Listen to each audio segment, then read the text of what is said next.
Jadi nggak lama ini kan gue review DeepSeek V4 Pro ya untuk ngoding. Waktu itu gue pakai OpenCode Go untuk subscription-nya, dimana kita dapat lumayan banyak usage ya dari si DeepSeek V4 Pro ini.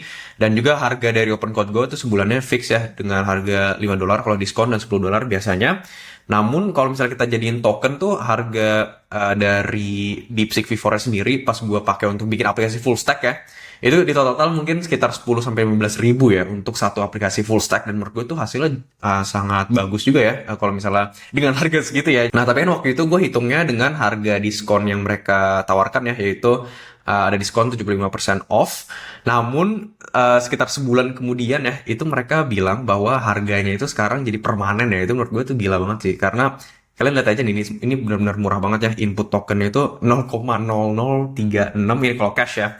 Dan kalau misalnya input yang tanpa cash itu 0,4, sedangkan outputnya itu dua kali lipatnya itu 0,87 ya. Ini menurut gue emang benar-benar murah banget. Dan untuk kualitas yang dihasilkan, menurut gue ini bisa dibilang open source model terworth sih ya sekarang. Nah, gue juga sempat lihat sih beberapa kali ya di X, dan juga kalian ada yang mention di YouTube comments-nya bahwa kalau misalnya di Open Code Go mungkin bukan si DeepSeek V4 yang apa ya sebenarnya gitu ya, bukan sebenarnya tapi kayak yang versi quantized lah ya, dimana itu bisa dibilang performanya itu lebih di downgrade lah ya, dan hasilnya jadinya nggak sebagus itu. Karena pastinya ya Open Code Go kan bisa dibilang murah banget ya subscription-nya, jadinya mereka perlu melakukan compensation untuk melayani banyak orang ya. Makanya di video kali ini gue bakal nyoba lagi ya ngoding full dengan DeepSeek V4 Pro, tapi kali ini gue bakal langsung hit API dari si DeepSeek-nya sendiri. Dan kalau kalian belum tahu ya, si DeepSeek itu sebenarnya, atau DeepSeek API-nya ya, itu bisa langsung integrasi sama Claude Code ya. Dan menurut gue tuh Claude Code emang harness terbaik ya untuk AI coding sekarang. Jadi kemarin gue top up ya $5 di DeepSeek, karena gue tuh pengen lihat nih seberapa bagus ya dengan kita pakai Claude Code dan juga hit langsung ke API-nya. Oke, kita langsung mulai aja ya. Gue mau ngasih tahu kalian dulu ya gimana caranya bisa dapetin API dari DeepSeek, cara top up, dan juga nanti cara integrasinya di Claude Code ya, biar bisa pakai model DeepSeek ya di Claude Code-nya sendiri. Jadi pertama nih, kalian perlu ke link dari DeepSeek-nya, itu platform.deepseek.com. Lalu nanti kalian bikin akun aja, dan kalau misalnya udah, kalian perlu top up dulu nih ya. Di sini ada pilihannya. Gue kemarin top upnya $5, dan gue tuh saranin kalian pilih yang Visa atau Mastercard ya. Dan gue kemarin bisa pakai kartu Jago yang Pro ya dari Jago Syariah gue. Terus nanti kalian tinggal masukin aja input card detailsnya, terus nanti bisa ke top up ya setelah kalian authentication di HP kalian di aplikasinya. Terus ini udah ke top up, setelah itu kalian bisa dapetin atau bikin dulu API key ya, dan di sini kalian bebas ya namainnya apa aja, bikin. Terus nanti jangan lupa disimpan dulu di notes atau dimanapun, karena nanti nggak bakal bisa dilihat lagi. Setelah itu kalian install dulu Cloud Code di komputer kalian. Caranya gampang, klik aja yang ini ya untuk pilih yang versi terminal, terus kalian buka aja terminal kalian. Lalu nanti kalian bisa paste aja dan nanti bakal keinstall ya Cloud Code-nya. Nah, selanjutnya ini sebenarnya stepnya kalian bisa lakukan dengan manual, yaitu dengan ke dokumentasi dari DeepSeek. Di sini ada banyak environment variables yang kalian perlu set, dan di sini kalian perlu ganti yang bagian sini yang seperti ini. Jadi API key yang tadi kalian udah buat ya di platformnya DeepSeek. Namun gue udah bikin ini jauh lebih simple dengan ngebuat semacam script gitu. Jadi kalian bisa cek aja nih, ada GitHub yang gue bikin di description, dimana kalian jadi cuma perlu nge-copy aja nih komen. Kalau di macOS atau Linux pakai yang ini, kalau yang di Windows pakai yang ini. Itu gampang banget, kalian tinggal buka lagi nih terminal, terus kalian paste aja ya. Ini misalnya gue buka terminal baru, terus gue paste di sini. Nanti dia bakal otomatis nanya kalian ya API key yang pengen dipakai untuk DeepSeek. Karena di sini gue udah, jadinya dia langsung ke install. Tapi kalau belum, nanti kalian paste aja API key DeepSeek yang dari platform DeepSeek ini. Nanti kalau misalnya udah terinstall dan kalian juga udah input API key-nya, kalian tinggal jalanin aja komen ini, yaitu Deep Cloud seperti ini ya. Dan setelah kalian enter, nanti bakal muncul Cloud Code ya yang udah terintegrasi dengan DeepSeek ya, seperti berikut ya. Kalian bisa lihat nih, udah ada tulisannya DeepSeek V4 Pro. Terus juga ini menggunakan API usage billing.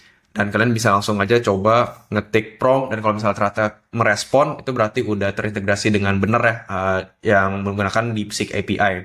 Nah, seperti ini udah dibales, berarti udah work ya. Sekarang kita bisa mulai ya untuk melakukan pembuatan aplikasinya sendiri. Gue akan pakai workflow AI coding gue yang paling optimal, yaitu dimana gue bikin planning dulu atau bikin PRD, nanti dioper ke pembuatan front end di Cloud Code dan juga back end, integrasi, deployment, dan di akhir banget gue bakal melakukan testing ya. Jadi pertama untuk planning, ini gue akan pakai produk gue sendiri yaitu ngoding pakai AI. Jadi di sini gue udah bikin PRD-nya. Ini gampang banget ya, kalian tinggal ke ngodingpakaiai.com aja. Terus klik aja nih bikin PRD, terus nanti kalian kasih tahu nih kira-kira aplikasi apa yang kalian pengen buat. Nanti kalau misalnya udah selesai jawab pertanyaannya, akan di-generate PRD seperti ini. Ini udah mengikuti struktur yang paling optimal berdasarkan dari pengalaman gua. Prompt-promptnya yang gue pakai juga itu setelah banyak banget dah bikin aplikasi dengan AI coding ya. Dan ini hasilnya, jadi udah ada high level explanation-nya, core features-nya, user flow, dan juga ada beberapa diagram yang menjelaskan aplikasinya lebih detail lagi. Jadinya nanti kalau misalnya kalian bikin aplikasi, tinggal oper aja nih dokumennya, bisa di-download atau di-copy aja.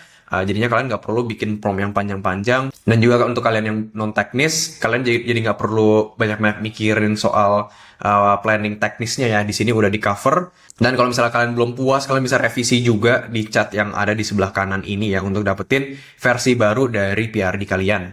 Oke, planning udah selesai. Sekarang kita bisa lanjut ya, balik dengan menggunakan Cloud Code untuk melakukan front-end development dan juga back-end development. Jadi setelah kalian tadi jalanin di Cloud, gue pribadi sih lebih suka jalanin di z.dev ya, ini workspace atau IDE yang gue pakai. Di sini kalian bisa buka aja terminalnya, klik aja view sini, terus ada terminal ya, nih terminal panel. Atau kalian bisa langsung komen J aja, nanti kebuka. Nah di sini bisa buka aja tadi kan deep cloud ya, komennya. Dan ini sama persis ya, ini udah menjalankan DeepSeek V4 dengan API Usage Billing, yaitu API yang gue pakai dari si DeepSeek platform. Nah, sebelum kita mulai, kita perlu import dulu PRD-nya. Jadi gue tadi udah copy PRD-nya, gue tinggal bikin file baru di sini namanya prd.md. Tapi kalau misalnya kalian download, langsung aja drag and drop ke workspace kalian ya. Dan di sini gue bisa paste aja. Kayak udah persis ya PRD yang tadi kita generate di ngodingpakaiai.com. Sekarang kita bisa mulai prompting untuk front end-nya. Gue tuh hanya mau dia bikin front end doang ya di awal ini. Kenapa? Karena kalau misalnya kalian pisahkan front end dan back end, kualitasnya tuh dari pengalaman gue tuh jauh lebih bagus ya. Karena nanti dia akan fokus di satu task dulu, yaitu pembuatan front end-nya doang. Jadi ini prompt yang gue pakai, dan di akhir jangan lupa langsung aja referensikan prd.md karena semua penjelasan detail mengenai aplikasi kalian ya itu ada di prd.md ya di sini. Dan kita bisa melakukan planning dulu ya, gue sarankan kalau misalnya dengan open source model, biar kita bisa review dulu sebelum dia mengeksekusi code-nya, dan itu akan jauh lebih hemat ya dari sisi tokennya. Jadi kita bisa tekan shift tab, di sini kalian bisa ganti mode jadi plan mode ya, dan kita bakal enter dulu. Oke, ini udah selesai planning dari si Cloud Code. Kita perlu review aja. Tadi gue udah review dan ini udah oke sih. Ini udah ngedetailin apa aja yang bakal dilakukan sama dia. Lalu ini juga udah ada strukturnya dan intinya udah oke aja sih. Dan menurut gue ini udah bisa mulai ya untuk dieksekusi. Kita langsung pilih aja pilihan pertama untuk bypass permissions. Ini udah selesai ya dibuat sama DeepSeek dengan Cloud Code, dan gue juga ada running nih npm run dev untuk jalanin development servernya. Gue udah akses nih di localhost 3000. Seperti ini UI-nya. Jadi sepertinya ada bug ya mengenai fontnya. Ini pakai default font Times New Roman ya. Jadi ini nanti gue bakal prompting lagi. Namun ini kayak ada semacam dummy login gitu. Kita bisa milih nih, misalnya gue pemiliknya, dan ini dashboardnya. Oke, ini overall dari segi layout rapi sih ya. Cuman ini ada beberapa hal yang kelihatan banget ya. Ini hasil vibe coding. Ini nanti bakal gue adjust lagi. Terus juga ini fontnya ya ngaco ya. Terus kalau misalnya kita cek halaman lain, kayak ini POS-nya udah ada. Kalau gue klik ini udah nambah. Udah ada toast-nya juga. Seperti ini udah bagus ya. Dan kalau misalnya restock, ini pilih barangnya. Oke, seperti itu UI UX-nya. Sini ada table view. Terakhir ini riwayat ya. Oke, overall dari segi layout tuh gue suka sih ya. Dan dari UX-nya sih lebih spesifik, enak. Cuma itu UI-nya mungkin agak jelek ya dari segi warna dan juga fontnya. Jadi gue mungkin bakal nge-prompting lagi untuk benerin hal itu ya. Ini gue udah prompting 2 kali lagi ya, dan ini hasilnya. Jadi udah fix nih untuk fontnya, terus warnanya juga udah ditentuin sama dia, jadi lebih bagus. Lalu ini dashboardnya tadi gue adjust lagi biar lebih apa istilahnya ya, kayak lebih estetik aja sih, karena sebelumnya tuh agak janggal aja ya menurut gue. Dan ini udah diganti jadi pakai chart. Terus ini jadi pie chart juga, dan ini juga ada warna-warnanya sekarang. Menurut gue jauh lebih bagus ya daripada iterasi pertama tadi. Dan tadi itu gue bener-bener promptnya mungkin 2 sampai 3 kali kalau nggak salah. Ini kan yang terakhir, terus ini yang kedua, dan iya benar-benar cuma 2 prompt ya untuk ngebenerin tadi. Dan gue sukanya kalau ngehit API langsung ya ke DeepSeek-nya itu cepet banget ya. Gue tadi mungkin satu prompt itu 2 menit, yang sebelumnya juga tadi 2 menit, dan ya hasilnya tuh langsung seperti ini ya. Jadi ini lumayan banyak kerjanya sih untuk waktu yang cukup singkat ya tadi. Bagian front end itu udah lancar ya, nggak ada error. Terus juga tadi kalian bisa lihat nggak ada bug yang gimana gitu kan. Dan udah gua benerin juga nih. Bukan bener sih, lebih ke improve ya UI-nya. Sekarang kita bisa lanjut ya ke bagian back end. Ini prompt yang gue pakai untuk back end. Gue minta aja tolong bikinin back end dengan text tag berikut. Dan ini masih di sesi yang sama, jadi dia nggak perlu nge-scanning code base-nya lagi. Kita bisa langsung enter aja, dan kita tunggu ya sampai selesai. Ini udah selesai ya dibikin back-end-nya dari si DeepSeek ya. Namun tadi kayaknya miskom dikit karena dia bahkan sampai melakukan integration ya ke front end-nya. Jadi ini udah full stack sekarang, udah selesai sebenarnya ya. Jadi kita coba aja nih testing sedikit. Dan ini ya, ini hasilnya tadi dia bilang awalnya tuh bikin ini kan API route-nya, terus kelewatan akhirnya dia juga melakukan front end integration, karena gue nggak terlalu spesifik ya tadi mintanya, tapi nggak masalah sih kalau misalnya ternyata work semua ya. Jadi kita coba aja, ini ada login juga dia sheet ya untuk kita, ini ada passwordnya, gue copy aja. Terus ini halaman pertama ya untuk login, gue pilih tadi itu Pak Budi ya, terus ini passwordnya. Oke, kita masuk. Oke, ini udah muncul dashboardnya, kita tinggal tes coba ya untuk POS-nya apakah work atau tidak. Ini gue lihat mereka udah nge-seed juga ya si data untuk stoknya. Kalau misalnya gue cek di database, ini udah ada nih products-nya dari si DeepSeek ya, dia bikin seed-nya sendiri. Jadi kita bisa langsung coba aja di sini. Gue misal mau beli kopi saset ya, ini gue ambil 2. Ini kan ada 100 ya stoknya. Coba kita lihat apakah beneran berkurang atau tidak. Dan kita klik aja bayar. Ini ada metode pembayarannya, QRIS, tunai, dan transfer. Gue coba tunai aja deh biar gampang ya. Dan ini kita cek, jadi bayarnya kan 4.000 nih, jadi 14.000. Oke, kembaliannya 10.000. Udah bener, gue langsung aja klik bayar. Pembayaran berhasil, dan ini ada struk belanjanya. Kita bisa print ya kalau misalnya connect ke printer thermalnya. Lalu dari segi layout ini udah oke juga sih ya. Dari bondnya ini juga pas. Kita cek sekarang di stok ya. Tadi kan gue beli kopi ya. Sekarang jadi berapa? Coba ya. Sekarang sisanya 98 ya. Berarti tadi ya tadi kan gue beli 2 ya. Jadi ini udah berkurang 2, udah berhasil ya. Udah work tuh logiknya. Dan kalau misalnya gue ke dashboard sekarang, ini muncul ya sekarang bertambah, jadi pengeluaran atau penjualannya itu 7.500, dan ini total transaksinya jadi 2. Dan kalau misalnya database juga harusnya udah nambah juga nih semuanya ya untuk salesnya, sell items, dan seperti itu ya. Berarti udah work nih ya untuk flow POS-nya. Jadi kan tadi udah selesai nih ya gue tes, dan ternyata pas gue cek lagi Better Auth-nya itu belum terintegrasi ya. Jadi tadi itu authentication itu custom dari si DeepSeek sendiri ya dibikin. Tapi sekarang tadi udah gue fix ya. Ini tips gue ya, kalau misalnya kalian pakai model open source atau model yang bisa dibilang kurang pintar lah ya, itu selalu pakai context 7 ya untuk mastiin dia itu si modelnya dapat dokumentasi terbaru. Jadinya kalau dia stuck atau ada error, dia bisa langsung searching aja dokumentasinya untuk dapetin referensi yang tepat ya.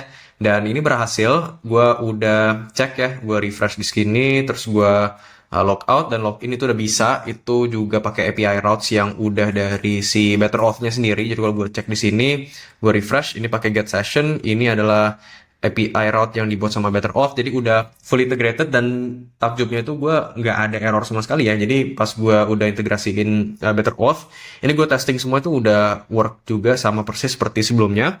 Jadinya udah pas ya, dan kita bisa lanjut ya ke tahap deployment. Oke, aplikasinya udah terdeploy. Kalau kalian pengen tahu ya detailnya gimana, kalian cek aja video gue yang lain, yang dimana gue ngebahas full gimana cara nge-deploy di VPS dengan Qlify. Ini sama persis ya stacknya dan juga workflow dan tahapnya tadi. Gue pakai VPS dan Qlify, terus gue juga buildnya pakai Dockerfile ya biar bisa running di production.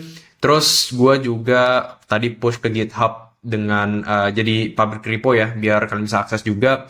Dan gue tinggal import aja di Qlify, dan sekarang udah terdeploy. Gue tinggal sambungin aja DNS-nya tadi, tinggal point ke IP dari VPS-nya. Dan ini udah bisa diakses melalui link berikut. Kalian bisa langsung cek aja, dan kalau misalnya kita tes di sini udah work semua ya. Kalau misalnya gue masuk, oke, dan ini udah tampilannya sama persis, dan juga fitur-fiturnya udah work juga ya yang tadi gue udah tes. Sekarang kita masuk ke tahap terakhir, yaitu adalah testing. Jadi kan tadi gue cuma testing manual sedikit, namun kan ada banyak fitur ya sebenarnya di aplikasinya. Dan juga kalau misalnya aplikasi kalian lebih kompleks lagi, itu kan ribet banget ya kalau kalian testing satu-satu. Jadi gue bisa pakai Test Sprite. Jadi dia bisa ngetes dengan AI ya. Jadi kita nggak perlu ribet-ribet bikin test case dan juga tesnya secara manual. Gue langsung aja tes ya. Gue klik aja ini, gue pakai yang live web app, terus gue bisa masukkan dulu detail-detailnya. Di sini dia minta PRD ya untuk bisa tahu ya fitur-fitur kita itu apa aja. Gue langsung aja import PRD yang udah gue download nih dari si Ngoding pakai AI. Gue download lagi aja, terus gue drag aja ke sini ya. Dan kita bisa lanjut ke tahap-tahap berikutnya untuk melakukan testing secara otomatis ya.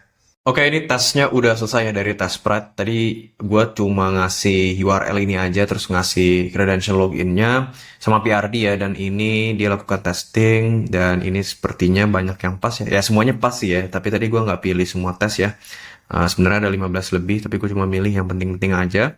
Oke, ini untuk tes nambahin sales records ya, atau yang di POS pasti ya ini. Ini dia ada agentnya, dia jalan. Jadi tadi loginnya berhasil. Terus di sini dia nambah-nambah ini ya, pilihan menu dari customer atau produk dari customer, dan di save, dan berhasil ya. Ini dapat resipnya dan juga ini riwayatnya kayak berhasil. Lalu ya semuanya berhasil sih ya. Cuma jadi gue nggak milih semua tes. Tapi kalau misalnya ternyata ada yang fail, bisa langsung ke test report aja sih, dan kita bisa copy aja promptnya, terus paste aja di agent kalian biar nanti dia bakal ngefix ya. Seperti itu. Ini udah keren banget ya, udah automated bener-bener end to end. Dan untuk kalian yang sering vibe coding atau AI coding, ini ada hackathon ya dari Test Sprite. Nanti rilis di mid Juni tahun ini ya. Nanti price pool itu gede banget ya, ini ribuan dolar. Dan 2 season sebelumnya itu dua-duanya price poolnya $5.000 ya. Itu sekitar berapa tuh? Itu gede banget lah ya, bisa sampai puluhan juta ya. Dan kalau misalnya kalian tertarik, langsung aja nih follow Test Sprite di Twitter. Nanti tunggu aja sampai rilis ya si Hackathon Season 3 ini, nanti join aja. Oke, seperti itu ya video kali ini. Gue tadi berhasil ya bikin full stack app, full dengan DeepSeek dan juga di Cloud Code ya. Dan ini hasil dari usage-nya, kita lihat. Jadi tadi makan $0,28 ya, dimana kalau kita konversikan ya dengan kurs yang lagi menyedihkan ini, itu sekitar Rp5.000 ya. Ini murah banget, sumpah. Ini ada bener-bener hasilnya juga bagus ya. Tadi gue agak surprise, si UI-nya bagus, terus nggak ada error sih. Cuma ya tadi kendala utamanya dia kelongkap ya instruksi soal menggunakan Better Auth untuk authentication-nya. Namun ini udah ke deploy dan udah di testing juga tadi, banyak semuanya pas ya untuk tesnya. Dan ya sebenarnya agak simple sih ya aplikasinya, tapi ya dengan harga 5.000 menurut gue ini sangat worth ya. Dan kalau dibandingkan dengan open source model lainnya, dari pengalaman gua, biasanya sih ada aja gitu ya errornya. Tapi mungkin karena ini pakai Cloud Code ya, yang emang harnessnya menurut gua paling baik ya untuk AI coding, makanya hasilnya bagus dan sangat minim error. Ya maksudnya nggak ada error. Dan ditambah tadi gue juga pakai Contact 7, jadinya lebih maksimal hasilnya ya, nggak ada error dari saat integrasi Better Auth-nya. Terima kasih ya udah nonton sampai akhir. Kalau kalian tertarik bikin PRD dengan sangat mudah, langsung aja ke ngodingpakai.ai.com. Linknya ada di description. Dan juga lagi ada promo nih, kalau misalnya kalian tambahin 50.000 dari paket yang pro, dapet paket bundle dimana kalian dapet Ngoding pakai AI yang pro, dan juga dapet si Adalay AI Pro ya. Jadi kalau misalnya kalian lihat di sini, ini harganya 129.000 dan kalian bisa dapet secara gratis kalau misalnya kalian subscribe ke yang pro bundle.